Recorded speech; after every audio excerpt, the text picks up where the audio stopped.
According to the national news mediums, the real estate housing boom is officially over. Could the housing boom actually be over? And to further confirm this, I talked to a couple of agents I know across the country, and they let me know they were feeling the same thing. For example, this agent in Carolina, she let me know that she has a listing that's been sitting on the market for a whopping 12 days. And my friend in Texas, well, Jason let me know that his listings went from getting 62 offers to only getting 30. Come on, folks, we've gotten completely spoiled with an overheated market. And since I'm old and I've been selling real estate for about 12 years, I can tell you from experience, this is nothing new. Today, I'm going to take an Olympic-sized deep dive into the data and present you with a prediction that's contradictory to what you're seeing on the news mediums. Because after all, we didn't actually think they knew what they were talking about anyways, right? Let's go.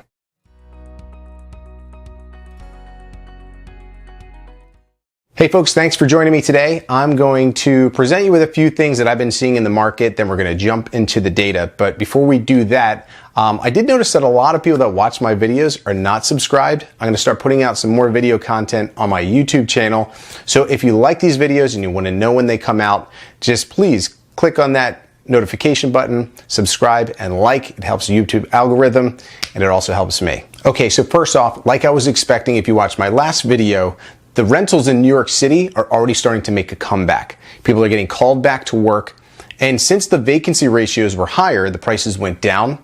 And all of a sudden, we're starting to see bidding wars on rentals in Manhattan. Now, I was obviously being facetious at the beginning of this video, but agents and sellers do start to panic when homes don't sell themselves in the first week, especially if this is their first time going through a market like this. But being in the Metro New York City market my entire career, I'm no stranger to lack of inventory, overheated markets, and bidding wars. Now, there are obviously some different variables at play here. We've never had a market cycle with a pandemic.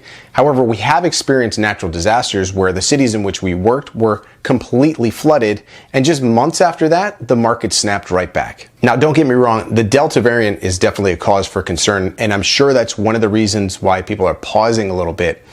But on a lighter note, it does look like the vaccination rates are pretty decent, and I'm hoping that they continue to go up. Now, thinking logically and naturally optimistic, I am expecting there to be mask mandates put in place and likely some social distancing measures taken, as well as some recommended booster shots later on in this year. But I wouldn't expect another overall shutdown. I think the government knows we just can't go that route again. And I doubt the Fed wants to keep on printing more money so we can just give it to this guy so he can take a phallic-shaped rocket ship to space for no apparent reason. Hell yes.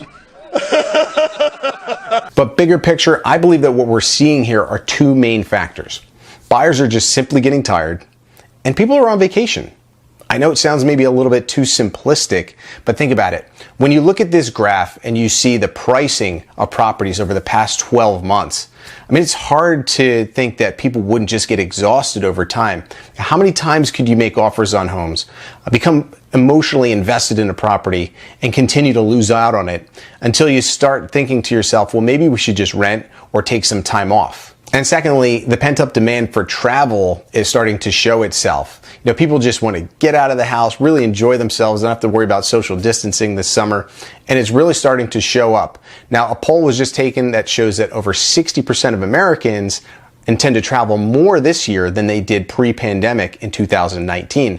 And I don't blame them. I think they should be doing that. But with that just being my opinion, I have to serve my clients a little bit better. And that's why I dive into the data so I can present them with what's actually going on with homes and inventories in our area. Now, you can always view the information on my website at rosatorealtor.com. I run market data reports every 2 weeks, but for this video and moving forward for the next 6 weeks, I'm going to be running a more in-depth analysis so you can see in detail exactly what's going on, because I want to track this market and make sure that we're seeing what I think we're seeing, which is just tired buyers, people are on vacation, rather than an overall downturn in the real estate market, which I don't believe is happening, but is certainly a possibility. So what we've done differently here is we searched both the Hudson and Bergen County MLSs, and then we categorized each search from studios all the way up to multifamilies.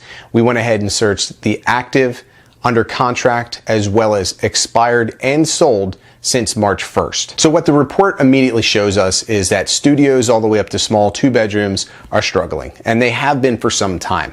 That's been the trend. People were moving out of Manhattan, looking for larger spaces that were in the suburbs, and we're actually starting to see those people move back from the suburbs, believe it or not, but the data is supporting that the inventories have been growing in those sectors. And if you look at the rate of expireds versus sold, in most cases you can see that more than 50% of properties that have listed have expired. Now, there are a lot of scenarios, I'm sure, to where they relist at lower prices and then sell, but for the most part, that's not what you want to see. Now, when you move above the 2 bedrooms, the 3 bedrooms plus, you can see that that's a market that is actually flourishing. For the most part, you have a lack of inventory, there's more supply, the rate of expires is relatively low, and that gets exponentially better as you get larger in terms of the properties, meaning single families and multifamilies are really flourishing. That market's actually continued to run in most cases. Now, we're going to be running this report every 2 weeks and putting it up on my website, and if my intuition's correct, I'm expecting the inventories to grow a little bit over the next 30 days.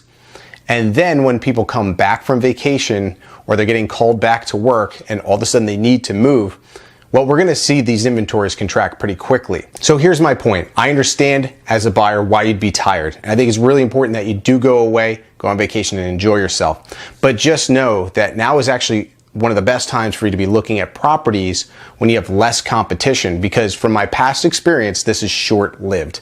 All of a sudden, you're going to start to see that sellers stop listing properties while the market's a little softer. And then all of a sudden, when people come back from vacation and they start going back to work, there's less inventory and there's this mad dash, and the market starts to become too expensive again and the bidding wars start all over. So if you ask me if buyers should be out there looking at homes and making offers, and if sellers should be putting a game plan together for late August, early September, I would say, hell yes. I had to hit you with that one again. Thank you again for watching, and if you feel like anyone would benefit from watching these videos, please forward them along. Again, don't forget to like, subscribe, put on the notifications. And if you have any questions, feel free to reach out, call, text, or email, and I'm happy to help. Thank you again, and I'll talk to you soon.